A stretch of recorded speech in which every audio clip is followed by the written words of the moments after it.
Olá, boa tarde. Casos de estupro no país acende debate no Maranhão. Você vai ver ainda os destaques da primeira sessão plenária da semana. E mais, a Assembleia inaugura novo painel eletrônico no plenário. Hoje é 14 de junho e o portal está só começando.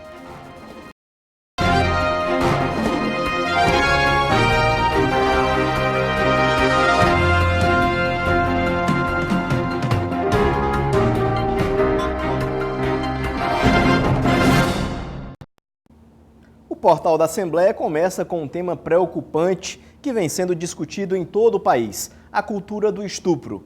Muita gente não sabe, mas há um estupro a cada 11 minutos no Brasil. Um número que é subnotificado, segundo especialistas, e que pode ser até 10 vezes maior. A repórter Márcia Carvalho preparou uma reportagem especial sobre o assunto.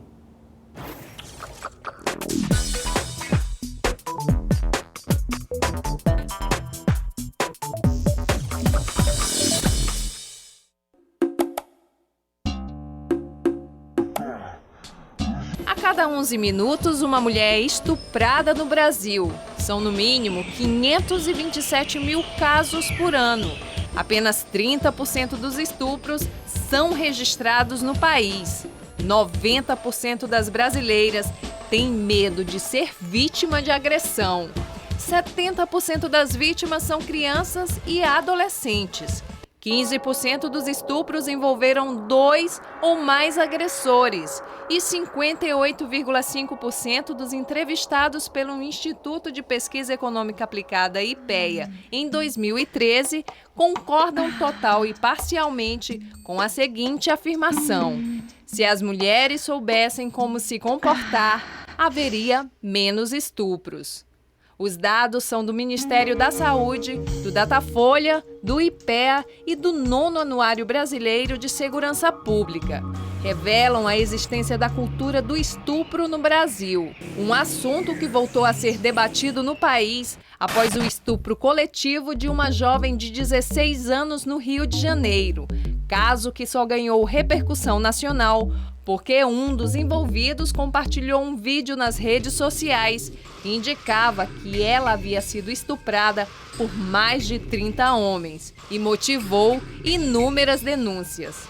O fato revelou outro lado do crime. A maioria das vítimas não denunciou o agressor por medo do constrangimento, por sentimento de culpa ou por falta de apoio. O estupro é uma violência de gênero. Suas raízes são as mesmas da violência doméstica e familiar contra as mulheres. É um crime motivado por relações sociais desiguais, pautadas por padrões machistas e patriarcalistas, onde o homem acredita exercer poder sobre as mulheres. De acordo com a representante da Coordenadoria Estadual da Mulher em Situação de Violência Doméstica e Familiar do Tribunal de Justiça do Maranhão, tramitam em São Luís mais de 6 mil processos de violência doméstica e apenas 2% são de casos envolvendo estupro.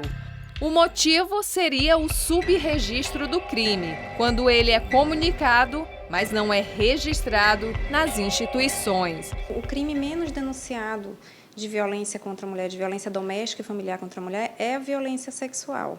Os dados de 2015 apontam que somente 2% dos processos estudados e pesquisados naquele ano tratam de violência sexual. Então, existe um subregistro que corroboram com as estatísticas nacionais.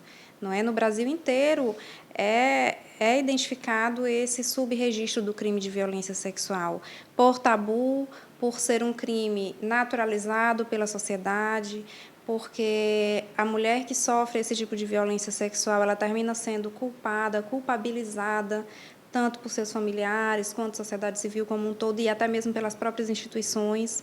Dados da Polícia Civil do Maranhão mostram que houve uma redução nos índices de casos de violência sexual no estado entre 2014 e 2015. 33% a menos na região metropolitana e 10% a menos nos municípios maranhenses. Mesmo assim, os casos de estupro continuam acontecendo. Alguns comportamentos que fazem com que a mulher ela não se exponha a uma situação de maior vulnerabilidade a esse tipo de abordagem, como, por exemplo, evitar locais ermos, né, locais de pouca iluminação, ficar em determinados locais em que se verifique que não há condições de que ela peça ajuda para alguma pessoa, evitar ficar, por exemplo, em paradas de ônibus, que se verifique que não há condições de que ela possa pedir ajuda em algum momento. Outro dado assustador é que as mulheres são vítimas de estupro cada vez mais cedo. Em 2015, a Delegacia de Proteção à Criança e Adolescente de São Luís registrou 265 casos de estupro de menores na capital. Na maioria das vezes, o agressor é alguém bem próximo da vítima. Essa informação também é confirmada no diagnóstico do Disque 100, que aponta que 40% dos agressores são tios e 28% são padrastos. A impunidade dos agressores ainda é um problema sério no Brasil. Mas as consequências psicológicas causadas pelo estupro nas vítimas são aterradoras. Na hora que a gente fala de um estupro, a gente está falando de um crime que determinou humilhação, sentimento de impotência, questionamentos em relação à sua própria identidade, ao seu lugar no mundo. Isso abala o senso de confiança da pessoa, em quem que eu confio, em quem que eu não confio, em quem eu posso confiar, quem está me criticando, quem está me apoiando. Então eu tenho uma gama de consequências que vão desde um sentimento de humilhação até o comprometimento laboral, educacional ou efetivamente de confiança em relações interpessoais. Então o estupro é uma situação traumática bastante grave. Aos poucos, a luta contra a violência de gênero vem aumentando. Para elas, é preciso fazer muito mais para combater essa prática opressora.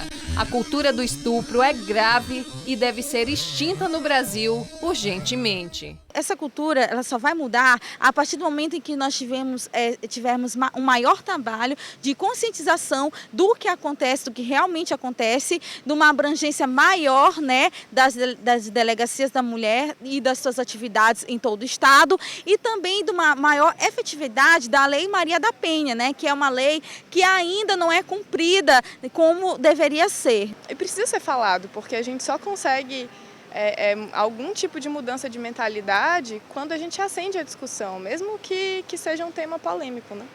No mês de maio, o Senado aprovou uma proposta que aumenta a pena para o estupro coletivo e um relatório que torna crime a divulgação de imagens de estupro. Mas o caminho para mudar essa realidade em que o estupro é naturalizado pela sociedade machista, que insiste em culpar as mulheres, é longo. Para vivermos tranquilamente, antes de mais nada, é preciso entender que não é sempre não. Só assim é possível acreditar que crimes como o estupro coletivo do Rio de Janeiro não se repetirão no Brasil. Parece que se aproveita a oportunidade de um problema que teve maior polêmica para tentar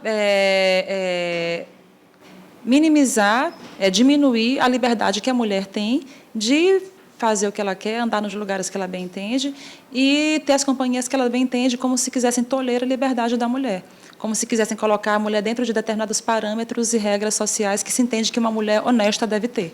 Então, não vamos regredir no tempo e achar que se deve agora aproveitar a oportunidade para diminuir e restringir os direitos da mulher.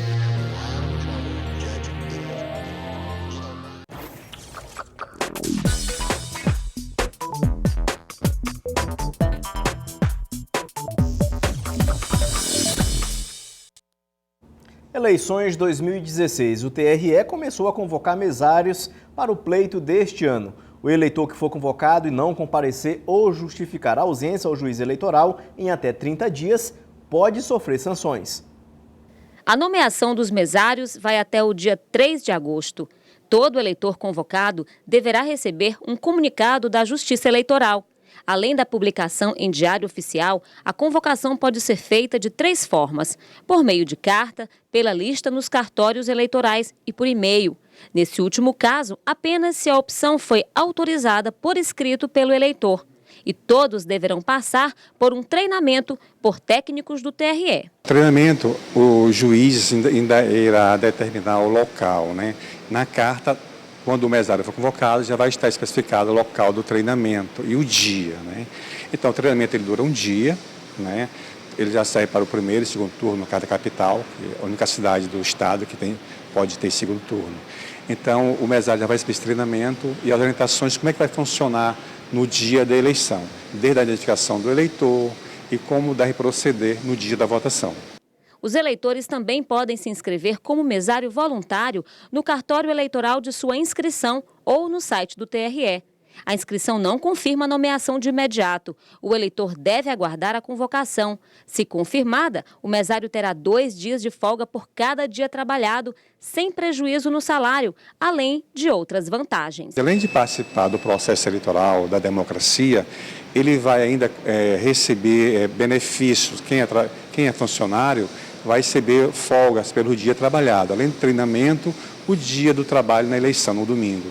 E também quem é universitário vai receber 54 horas extracurriculares, que vai ser incluída no seu currículo universitário. O mesado convocado ou voluntário que não comparecer ao compromisso e não justificar a ausência ao juiz eleitoral em até 30 dias pode sofrer multa e ainda está sujeito a outras sanções. A multa tem sim, é 35 o FII, né?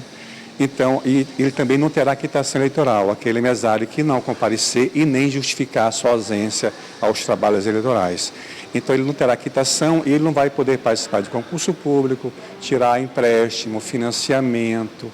Então, várias penalidades que necessitam da quitação eleitoral. Geralmente é R$ 35, né? Mas o juiz ele pode aumentar 10 vezes, dependendo da situação financeira daquele eleitor, né? Pode sair bem mais caro. Pode sair bem mais caro, né? A sessão solene de posse do Procurador-Geral de Justiça, Luiz Gonzaga Martins Coelho, nomeado para o biênio 2016-2018, será realizada hoje às 19h no auditório da nova sede da Procuradoria-Geral de Justiça no Calhau. Luiz Gonzaga Martins Coelho vai substituir Regina Lúcia de Almeida Rocha, que ocupou o cargo durante 2 mandatos. O novo Procurador-Geral de Justiça foi nomeado pelo governador Flávio Dino no dia 30 de maio. O deputado Roberto Costa vai representar o Legislativo na cerimônia. E veja no próximo bloco os destaques da primeira sessão plenária da semana. E mais, a Assembleia inaugura novo painel eletrônico. Não saia daí, que a gente volta já.